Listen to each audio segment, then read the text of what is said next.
The views and opinions expressed on any program are those of the producers and/or the persons appearing on the program and do not necessarily reflect the views and opinions of FRC Media, Bristol Community College, or the City of Fall River.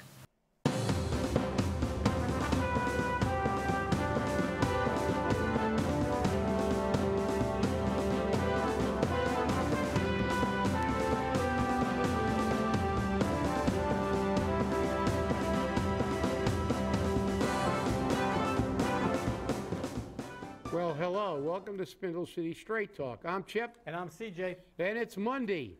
Another day. And another week. And we finally got some great news for our viewers. Who's going to be here on Wednesday? Joe Camara. Joe Camara is going to be here. And we will be on, for you people who watch us live, 10 o'clock. Right. A little earlier. We will be on at 10 for that one show. And, of course, we will be airing at 5 o'clock as usual. At the normal time. On Wednesday on Channel 95. And then we have Erica Scott Pacheco on Friday. So Yes, the rest of the week we will have the remaining, well, not all the remaining candidates. I guess Jazel can't leave Foxwoods to come down. I knew that was going to come up. I had to. It was too easy. It was way too easy not to take advantage of. And for all you people who don't follow Facebook, which I'm one of them normally, but of course people text me. There are pictures on Facebook of the mayor smoking a cigar, drinking and playing. Looks like blackjack. Could be something else, but it's a table. It's not a crap table. I can tell you that much. Oh no, it's definitely not a crap table. It's definitely not a crap table, but he's up there playing. I was wondering. He looked a little. He was deep in thought in one of those pictures. I don't know what he's thinking about hitting that 20 hand, but you know, I don't know, but apparently he still likes to live large. So, you know, when his man was staying at the fancy hotel, maybe it's just because that old Castilian proverb, "Tell me who you walk with, and I'll tell you who you are." I guess everybody he knows likes to live large. So, even under indictment and with apparently tons and tons of legal fees, which he can't pay, he needed to start a GoFundMe page, but he's up there playing. So hey, you know, he couldn't even play in his own backyard here in Tiverton. No, he had to go. Well, he might get caught in Tiverton. You know, he hasn't realized in this society they'll take your picture no matter where you are. There's always somebody with a cell phone no matter where you go. So he got busted up there. You know, partying hardy, but. You know, that's him. So we've got, what do we got? We've got, well, I would like to get some tooth fillings melted down, please. Yeah, well, you know, look, just. I'm not laughing because, I mean, it was a bad thing. I'm not laughing. You know, well, I'm sad that, you know, the pets died because, look, you know, just when you thought Fall River couldn't get any more bizarre, I mean, you know, you got some guy, you know, cooking fillings. You know, try. So it's like it's just crazy. I mean, apparently, just before the show, I was looking up some of the side effects of mercury poisoning, and obviously, I had the distinct advantage when I was on a job. We had hazmat books with all these things in them. Now you have to, but online you can get them, so you can look it up. But one of the side effects of long-term exposure is low intelligence. But I think the individual involved here you didn't have to worry about that, because if you're out there boiling fillings or cooking fillings and trying to get silver out of them because they're not silver. You know, but they cause a lot of damage. Obviously, the property now is being it's unsafe for habitation right now, and they had to bring the hazmat team down. And you know, mercury exposure extremely dangerous. It causes a lot of other issues, kidney issues, and a lot of other issues. But just when you thought it couldn't get any stranger in Fall River, you know, it's like, God, yeah, you know, I mean. You can't make this stuff up. If you wrote your memoirs, included some of the things that happened in Fall River, they'd put it on the fiction shelf because nobody believed it really happened. So, hey, that's the way it is. So, I guess is he still in Rhode Island Hospital according to the article? I think he's, but well, that wasn't exactly the smartest thing in the world. Well, you think?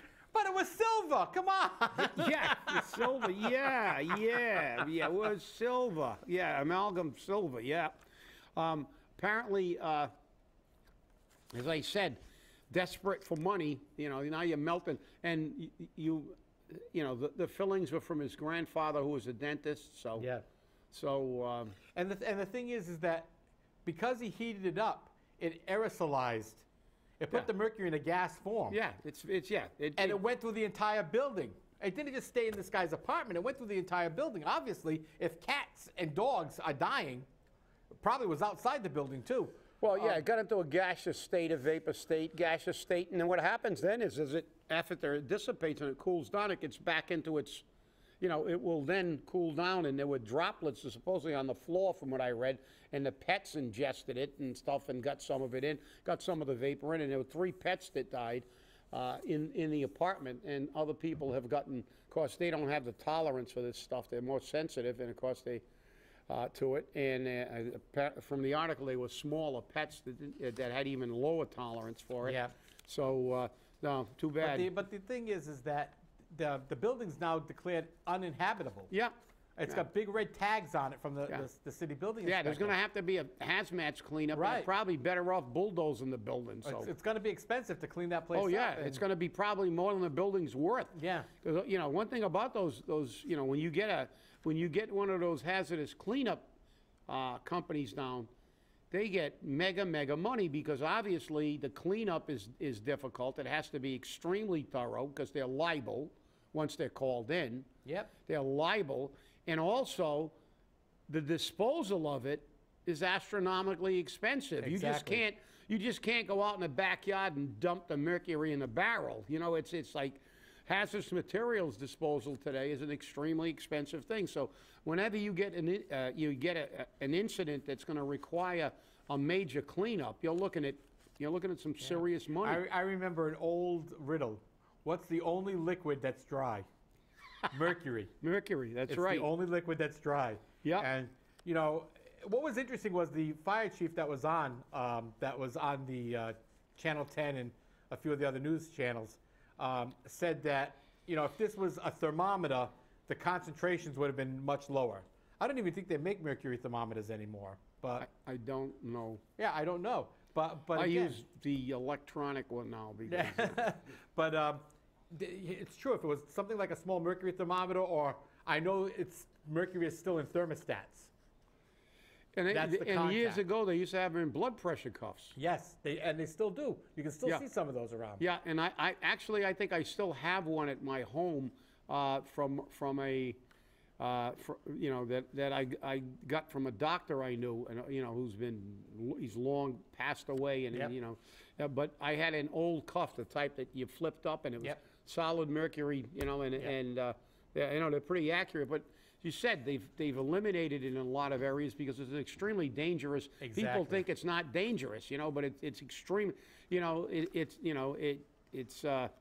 But you can still find it in thermostats, as I said. As a matter of fact, they're trying to get the electronic thermostats are getting rid of that mercury, and the mercury can be used in terrorist attacks. They use it to make fulminated mercury, which is an explosive. And of course, if it explodes, now you got mercury going everywhere. So mercury is not a safe for yeah, in the old days, people, maybe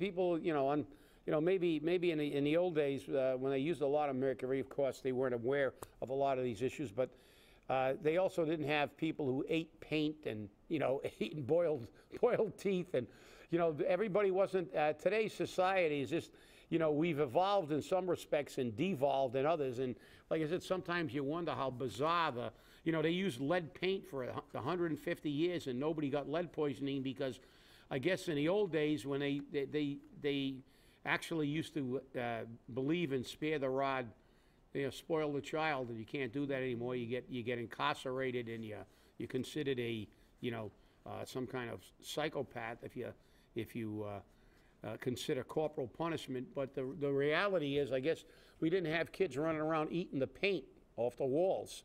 So now they've banned all that stuff, and that's what happens. But we are... One of our viewers, of course, has to get us some information on mercury thermometers. Okay. The days of buying a mercury thermometer have passed. Since 2001, 20 states have banned mercury fever thermometers for medical use, and regulations tighten every year. But as of today, the federal government has more or less killed the mercury thermometer in the United States. Well, NIST has announced it will no longer calibrate mercury thermometers.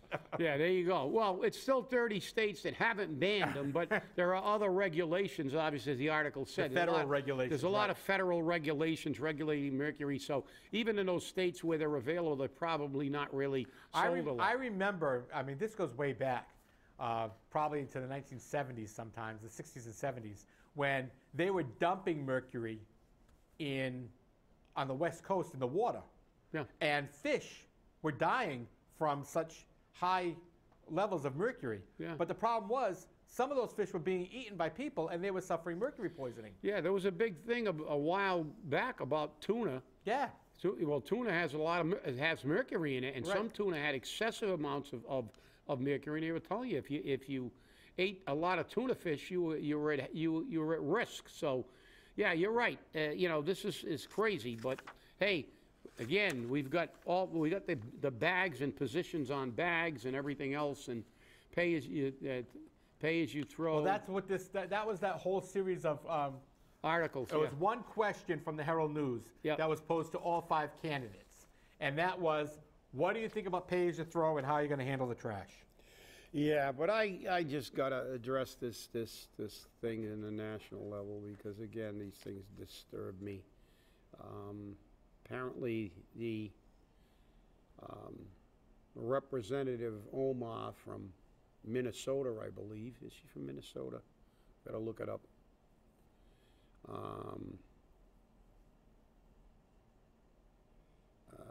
I believe she's from Minnesota. I know she was born in Mogadishu. I was looking her up this morning. Yeah, Minnesota. Apparently made accusations about, anti-Semitic accusations. This is the same representative who called the president an MF. And I just have to speak to the irony of these things. These people, they masquerade as these ultra, champions of the people, these ultra liberals, and they're so far left that they're right. And realistically, they are, they say they are, but when you look below the surface, what they accuse other people of, let he who is without sin cast the first stone. And when you look, they're just as, they have obviously prejudices. She's condemning a group, and she implied that there's some kind of conspiracy, and and of course, our 2 favorite Democrats, Schumer and Pelosi, have remained silent to this point, although some Democrats are condemning her for anti-Semitic remarks. But I find it strange. She was born in Mogadishu. For all you people who are not familiar with Somalia and Mogadishu, that's where that movie and an actual incident where many Americans were killed in Black Hawk Down. So American lives are lost in Somalia, and she was born in Mogadishu, and she comes here, and now she's got this conspiracy. She's got this conspiracy theory, and which amounts to being anti-Semitic. You can't condemn total groups. Hitler condemned total groups, and I said that again, and people get so upset. But that's what Hitler did. Anybody that wasn't an Aryan should be exterminated. That was the Nazi philosophy, the final solution, to create a pure ethnic group. And just like you can't kill 100% of the germs or viruses in the world, which results in the superbacteria and superviruses, you can't condemn entire groups. I could do the same with her. Should we condemn all Muslims because of ISIS? Are all Muslims terrorists? Some people did that, and they were justifiably taken to task for that. Not all Muslims are fundamentalists and terrorists. There are a lot of very peaceful and very good human beings that are Muslims. You can't condemn groups. You can't begin this. They accuse everyone else of hate speech, and they do the same thing. This is the same individual, as I said, who called the President of the United States an MF now. But I'm waiting, CJ. I'm waiting. I'm waiting for Schumer and Pelosi to come on there and say, use their euphemism again. What was that euphemism? I've already forgotten. It was so ridiculous. It stuck in my craw. I should have written it down. She wasn't being, what wasn't she being? That euphemism. In other words, she was just a little, making a little statement that just wasn't appropriate. But they didn't only say it's inappropriate. You know, so then they'll use what we can't say is they're passionate. So your passion allows you to say anything or do anything you want, which flies in the face of everything they say, because anybody that doesn't say what they feel is politically correct is immediately condemned. And asked to resign. And asked to resign. Yeah. Exactly. But when they do it, well, you know, they were just a little passionate. Yeah, they're a little over passionate, and they were being. I forgot. I have to look up that euphemism because it was so ridiculous. They're basically making an excuse. So here we are, another one in a hot seat again. You know, she never got the kind of condemnation I felt she should have for calling the President of the United States that. You can dislike him all you want. But just as they say people in uniform have to be held to a higher standard, people who represent this nation in Congress should not be calling somebody an MF. No. Especially the President of the United States. You may not like him, you may hate him, but you have to respect the office, just like in the military. You don't have to like your commander, but you have to respect the rank. The fact is, he is the president. You can disagree and vehemently oppose every one of his issues, but you can't be doing this kind of stuff. This is a very dangerous, road we're going down in this country, and we're basically making tribes. Everybody's got a tribe now, and that's not what this country was created for. As I said before, this country was a melting pot where everybody became an American, and we all had the same interests, what was best for the country. May have different ideas on how to get there, but we were all Americans, and we all cared about America. But apparently, it is not in their best interest to do so, because I got a pretty good, I guess you got that picture too. I got a very good picture of a nice wall that was about 300 feet high and a beautiful masonry wall, and the caption under that picture was, if most of the illegals voted Republican, this is the way the wall would look. So in other words, the Democrats would put up $100 trillion to build a wall to keep them out. But if it's part of their base, and it is all political. So I just had to comment, and that's, to me, again, more reprehensible ghetto behavior by people who are supposed to be representing all the people of the United States, not just them. And or at least that constituency in Minnesota. Well, because I know Minnesota people, and none of them would make comments like that. Well, yeah. Well, I find it hard, but as I said, this is the backlash that happens in politics. They get upset at. It's almost like a child. You know the old adage, you cut off your nose to spite your face? And that's what they've done. They hate Trump so much that they won't elect a moderate. They will elect, and I don't like labels, but they elect these left, so far left they're right. I don't even consider them leftists. I consider them fundamentally not even true Americans, because true Americans put America first. They represent the people. They represent, and you're right, they represent their constituency, but they also represent the overall interest of the United States, because when they're sworn into Congress, they don't swear an oath to the state of Minnesota. That's right. They swear an oath to the United States of America, not to Minnesota. If you're sworn in as a state senator, you swear an oath to Minnesota.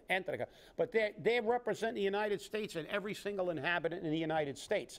So therefore, this kind of stuff, it just, I'll tell you what, I've been an independent all my life, but they're making me into a John Bircher. By the time I get done, I'll be so far right, I'll be left, because I will always consider myself fiscally conservative and a liberal moderately, a moderate, and when it came to social programs and stuff, to moderate to liberal. Because I believe everybody should get a helping hand. I don't believe everybody should get a handout, but I believe everybody should get a helping hand. But now, I mean, these people, I'm getting a knee-jerk reaction. I'm getting farther and farther to the right every day I get out of bed when I see stuff like this on the news between her and the other nitwit that wants to get rid of cows. I mean, yeah, she's telling children to stop eating meat, get rid of the cows, and get rid of dairy. Yeah, well, I'm sure the dairy farmers love her. She wants to find a way to stop the cows from farting. Well, she should stop herself too, because I hate to tell her, but we pass gas too. So as I said, that was Adolf's plan. Remember what did Nehemiah say? First they came for the trade unionists, and I said nothing. Then they came for the Catholics. Then they came for the Jews, and I said nothing. And then there was no one left to speak. But the reality is, that's what you do. You take out groups, and then they'll ultimately get to yours. And if you support that kind of rhetoric and that kind of attitude, you're actually going to end up with this. Uh-oh, we got another one. I just saw it. What did we get? I can't even do this one on TV. Oh. I can't even do it on TV. It's not even. I'll tell you, it gets to be interesting. Well, let's. Oh yeah, well Again, OAC, nice one. Thank you. That's really funny. Yep. Yeah. Yep. Yeah, well, it doesn't surprise me that she didn't know where the antenna was. But it's like, she just bought a TV. Nothing's built in America. I guess she hasn't been to some of the factories we have here. But then again, look, they're crazy. And I hate, You don't hate anyone. Come on. You don't hate anyone. Well, I'm using it. That's an awfully strong term. Yeah. Well,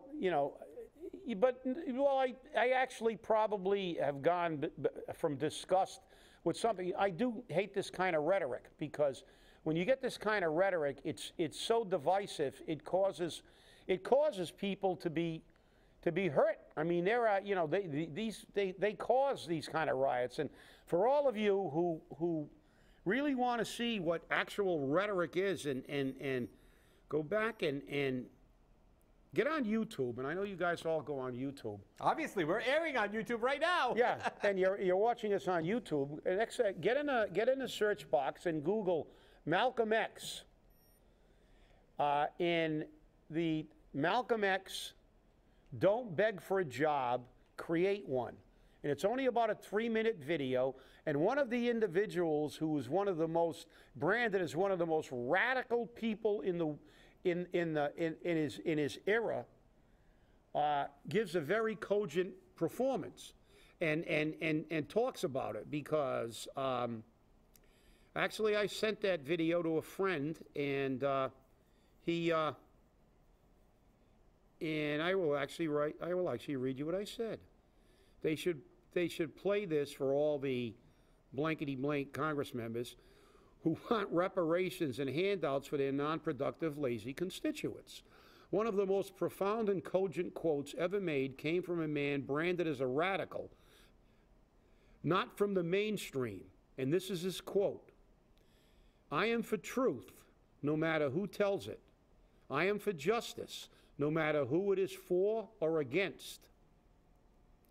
I'm a human being, first and foremost, and as such, I'm for whoever and whatever benefits humanity as a whole.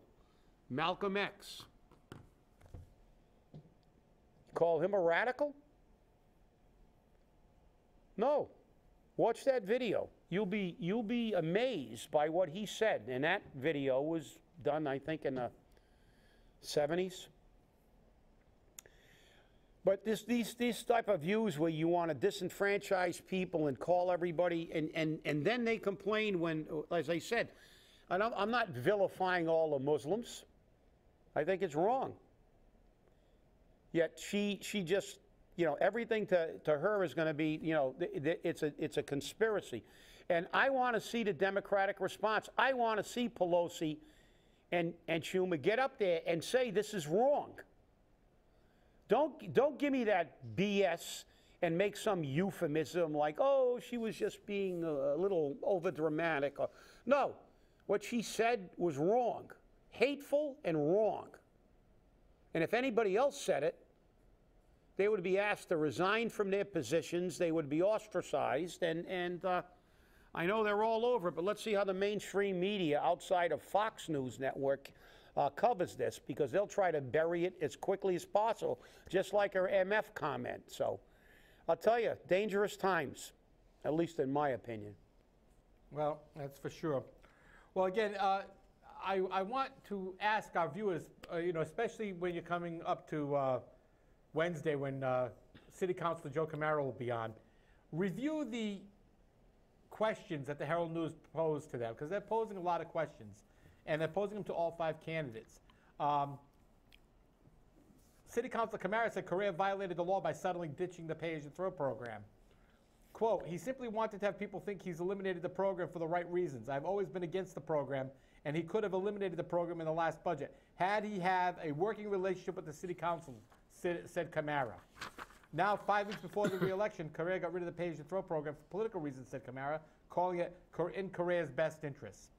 The problem I have with it is more than anything else is that it speaks to character.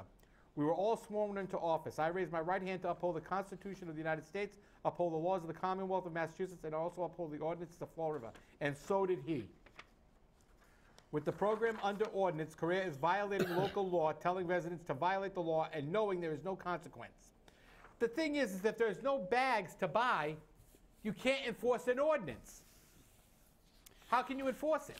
No, you're 100% right, CJ. And the thing is that, look, you should read all of these, but again, it drives me bananas because everybody's so myopic. This is the big thing, the purple bag.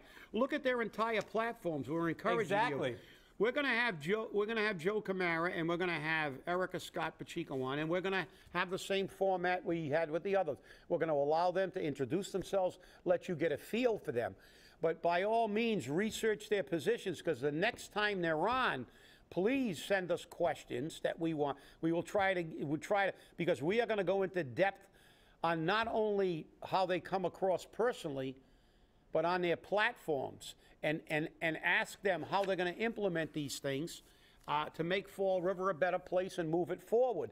You know, that's the whole intent of what we're doing here, to educate, allow you to get the best snapshot of these candidates you possibly can, and not in a debate forum where they get 1 minute to respond, because if we ask them a question, if it's going to take them 3 minutes, they're going to get it. So tune in Wednesday, remember, 10 o'clock, not 11 for you live stream viewers. Yep, for people watching us live on YouTube on Wednesday, it'll be one of the only times. It'll be at 10, 5 o'clock on Channel 95 as usual. Thanks for watching, everybody, and we will see you on Wednesday. Hump Day.